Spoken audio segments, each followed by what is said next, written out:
할렐루야. 대림절 두 번째에 하나님의 은혜, 하나님의 평화, 하나님의 축복 가정에 가득하시기를 기원합니다. 지난 목요일 갑자기 눈이 폭설이 내려서 출근하시고 또 집안 챙기시느라 수고가 많으셨겠습니다. 오늘은 눈이 녹아서 오는데 그나마 좀 미끄럽지 않아서 다행입니다. 우리 호산 에바다 성가대를 보니 꽉 찰 날이 얼마 남지 않은 것 같습니다. 오늘 세어봤습니다. 32분이나 되네요. 제가 본 중에 가장 많은 날입니다. 아버지하고 아들, 어머니하고 딸, 남편과 아내 이렇게 꽉 차서 하나님께서 얼마나 흠양하셨을까요? 우리 대원을 위해서 수고하시는 모든 대장님과 대원들의 헌신에 감사를 드립니다. 김준우 목사님이 단어 선택을 아주 잘합니다. 이제 홀로 근무할 것이다. 3월 달부터 그 말이 귀에 쏙 들어옵니다. 연 선생님, 홀로라는 말에 꽂히지 마세요. 주변에 목사님들도 계시고 또 팀장님도 있고 성도님들이 뒤에 있습니다. 우리 김 목사님이 홀로라고 하는 말을 쓸 때는 아주 응원과 축복이 실려 있다는 것을 알려드립니다.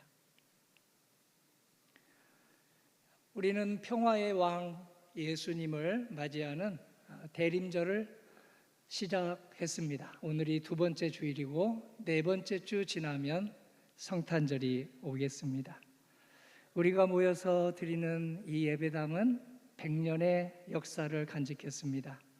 그 시간은 하나님께서 붙들어 주신 은혜의 나날이었습니다. 그 역사가 아름다운 은혜의 울타리가 되기를 소망합니다. 하지만 100년 된 우리의 그 오랜 전통이 새로움을, 혁신을 막아서는 막힌 담이 되지 않기를 또한 성도님과 함께 기도합니다. 오늘 그래서 말씀의 거울에 나는 100년의 역사를 가진 성도의 후예답게, 교회 후예답게 열려있는 성도인가? 아니면 가로막는 성도인가? 우리 울타리가 넓게 쳐졌는데 내가 일조하는가? 아니면 울타리를 이렇게 좁히는데 내 마음이 그렇게 막힌 마음인가 하고 말씀은 거울이니 함께 살펴보려고 합니다. 전통은 몇 년이 되어도 지혜를 품고 있죠. 그러나 경직된 전통은 막힌 담이 됩니다. 새로움은 생명을 품습니다. 그렇지만 조율이 되지 않는 새로움은 늘 옆에 있는 사람하고 불협 화음을 이룹니다.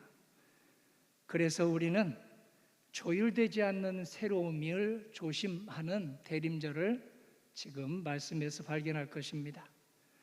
우리의 전통만 자랑하지 말고 막힌 담이 되지 않도록 나의 모든 것을 돌아볼 수 있는 하나님의 은혜를 받습니다. 우리는 이사야서의 평화의 비전을 통해서 우리 안에 불필요한 담이 있지 않는지, 우리 신도회에, 우리 목장에, 그리고 나의 마음에 막힌 마음이 없지 않는지 살펴보고, 만일 아무리 담이 낮아도 막힌 것이 있다면 오늘 말씀의 능력, 주님의 은혜로 허물고 화목의 길로, 화평의 길로 나아갈 수 있는 말씀 앞에 섰습니다. 이사야가 사역하던 때 조국 이스라엘은 고난을 당하고 있었습니다.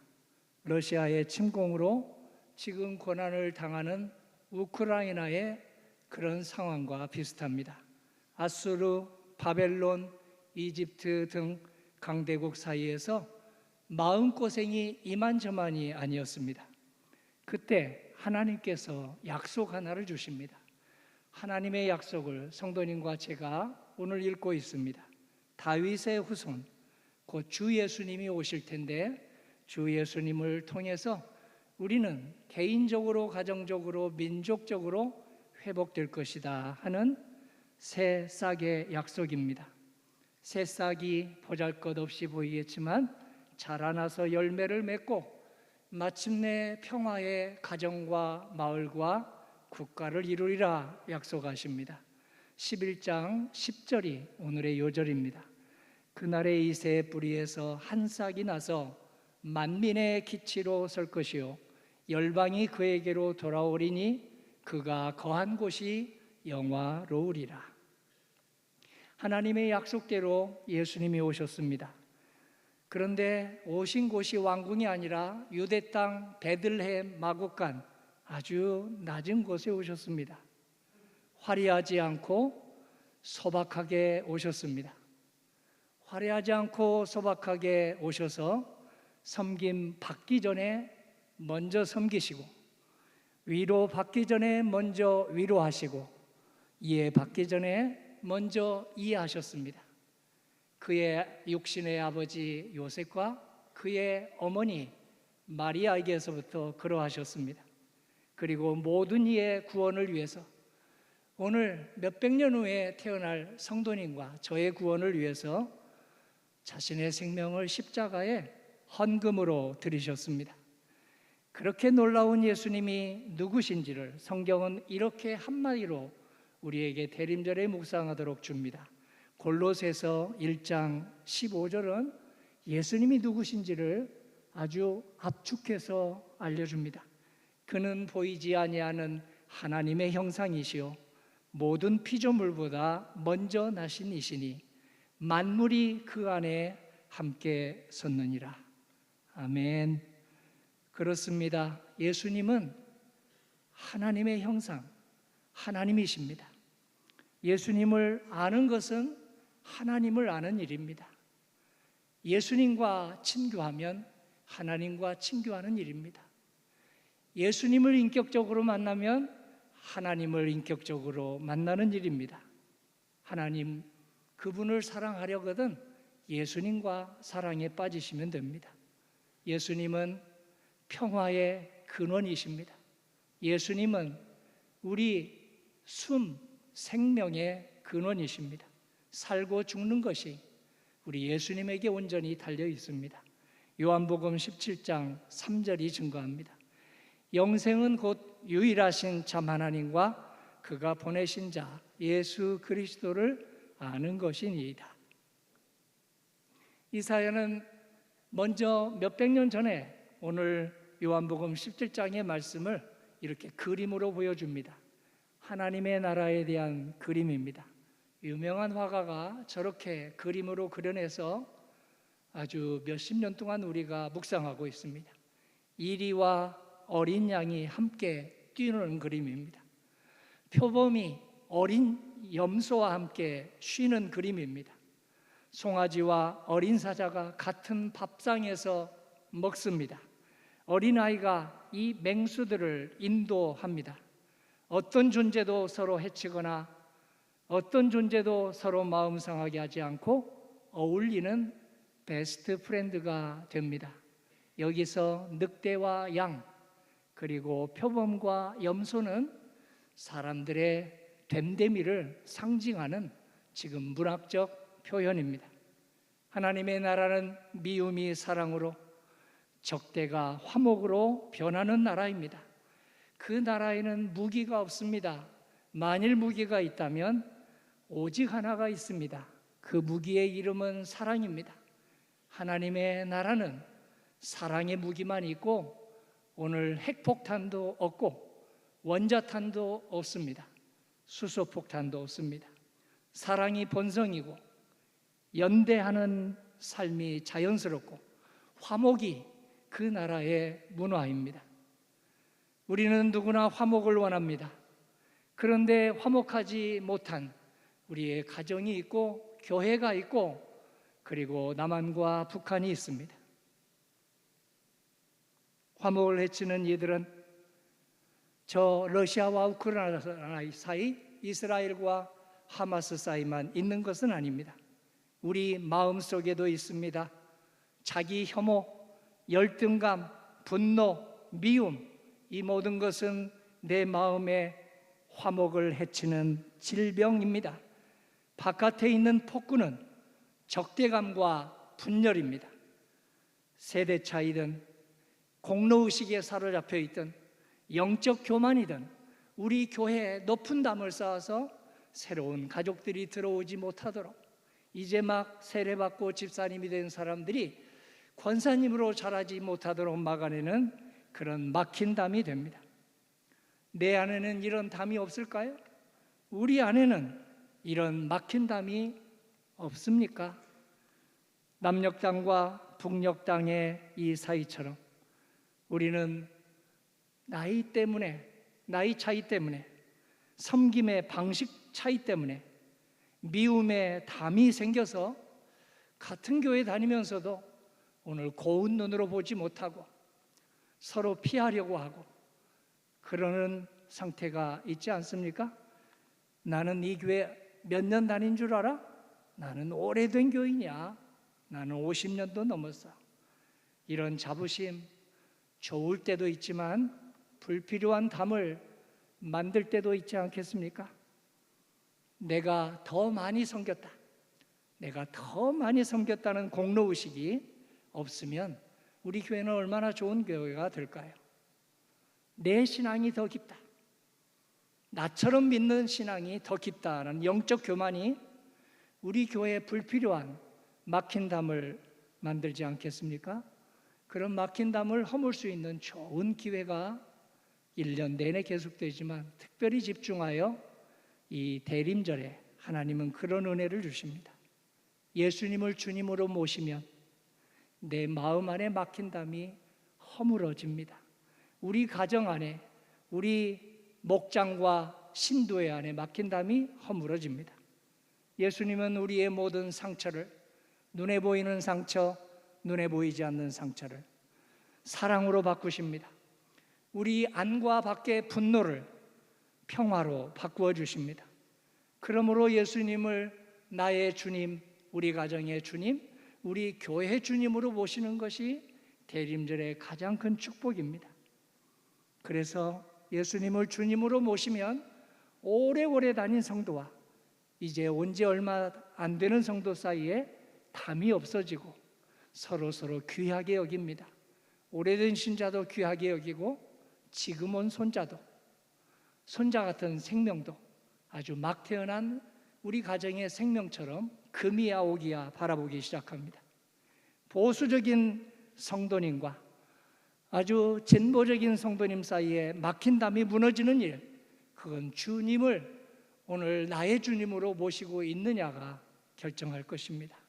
우리 마음의 장벽, 관계의 장벽, 예수님을 모시고 있느냐, 아니면 내가 내 마음의 주인이냐, 내가 우리 가정의 주인이냐, 내가 우리 교회의 주인 행세를 하느냐에 달려있다고 하겠습니다.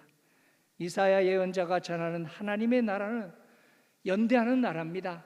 분열을 넘어서 분열하려고 하면 우리 주님을, 예수님을 우리 교회 주님으로 모시고 오늘 분열을 막아내고 연대하는 나라입니다. 단절을 넘어서 소통하는 나라입니다. 이사야 11장 9절을 봅니다. 이는 물이 바다 덮음같이 여호와를 아는 지식이 세상에 충만할 것임이니라.